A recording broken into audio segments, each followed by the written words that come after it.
কুলাউড়া উপজেলার বরমচাল ইউনিয়নের ২ নম্বর ওয়ার্ডে জাতীয়তাবাদী দল বিএনপির সম্মেলন ও কাউন্সিল অনুষ্ঠিত হয়েছে। নতুন সংবাদ নিউজ।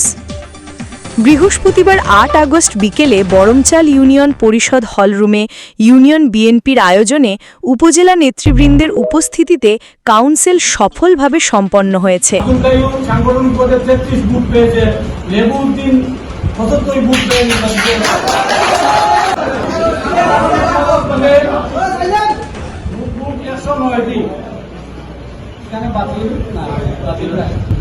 সালিক মিয়া সাধারণ সম্পাদক পদে 19 বুথ, লিটন আহমদ লিটু সাধারণ সম্পাদক পদে 90 বুথ, 90 বুথে নির্বাচিত হয়েছে লিটন আহমদ লিটু।